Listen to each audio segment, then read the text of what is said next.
And I had Mike's accent on my computer, like I said, to work from. And I worked with a very good dialect coach called Eliza Hemmelstein. And but I don't just try and do an American accent. I'm never just trying to do American, because people in America come from different places and they sound different in different regions. So it's not an accent that I've tried to do before. And you pulled it off. I thought you did great. Thank you. No Americans ever brought it up. That's a real test. There's somebody down the front here who nearly got called last time. Is that right?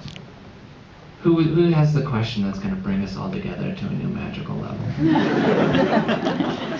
Wow. Some people still have their hand up. Let's get to A for bravery. She put it down. Oh, come on. Yeah, there it is. Woo! The girl next to you. Oh, no, the girl who was shouting. And who wins? Shit, the pressure's all. Sorry. Well, I had to do a good one for 8. Yeah, no. Well done. Oh, thanks. Brilliant. I think the dog is great. How did you get the dog to be so beautiful?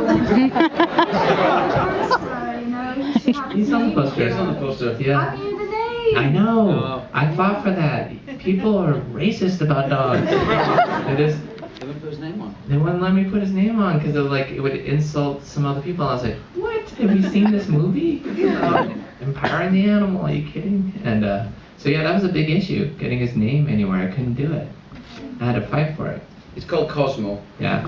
Obviously. He's a lovely wee man, really, really lovely. And he comes. And he is very interesting. Because he's really, he has totally got a charismatic character. You have to have 2 dogs if you're making a film. And there was another little dog who JR. JR, that's right. Who I couldn't remember his name. And he only did very, very few things. I think he did some running bits or something.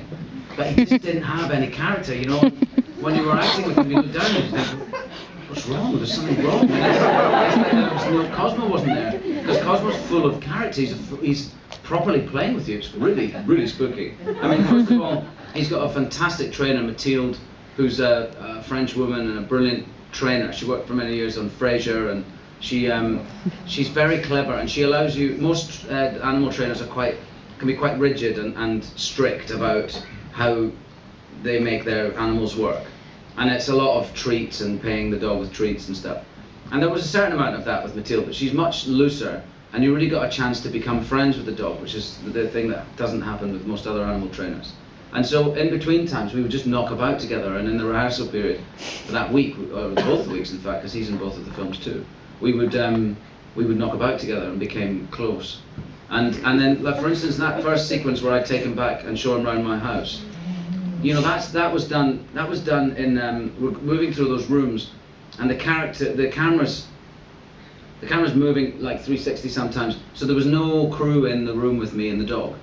And she wasn't there, Mathilde, his trainer, wasn't there. But yet when I walk in with him and I say, this is the dining room, and I have a little look around, and so does he. It's so weird, because nobody's telling him to do that. And then we went into the other room, it's the sitting room, and I have a look around, and he looks around. I open the door to the toilet, he has a little look around. It's completely like he's playing the scene. But he's a dog.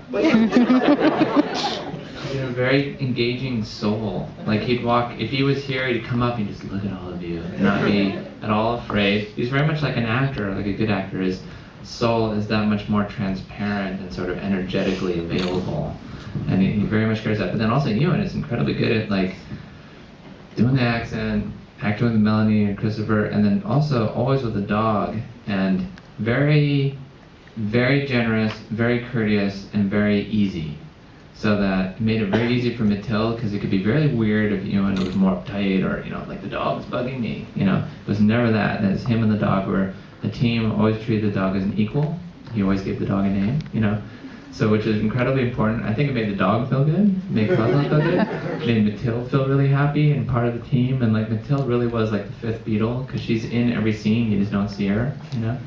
And that's all key, and it's so key to making the way I wanted the set to feel and the way it did feel. It's like we're one little family making this thing. We have time for one final question. So does anybody have a question that's going to sum it all up? This young man here with the red t-shirt doesn't need a microphone. Thanks. I really enjoyed the film. Mike, you mentioned earlier you gave it your all, you went for broke, and you laid out the story. Is there more to come from this? Is there going to be a sequel? Is there enough material?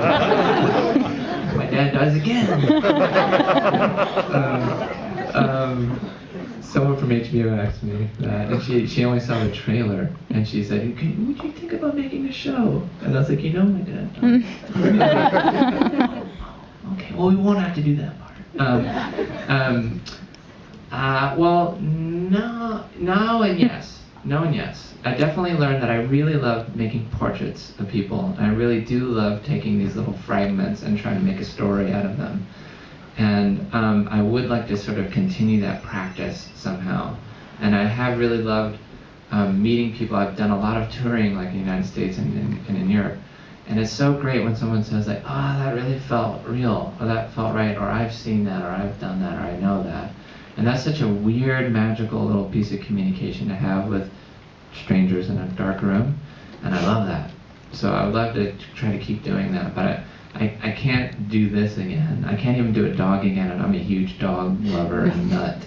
So I don't know. Even if I did a cat, I'd be like, oh, you animals, So I don't know. I did some things here that I would love to do more of, but I'm not quite sure how I would. But I want to keep making portraits of real people somehow. Well, that's fantastic. Great questions. Thank you very much. Yeah, you for guys those. were very sweet. Thank you. And I'm sure you'd all like to say thank you to Mike Mills and to Ewan McGregor.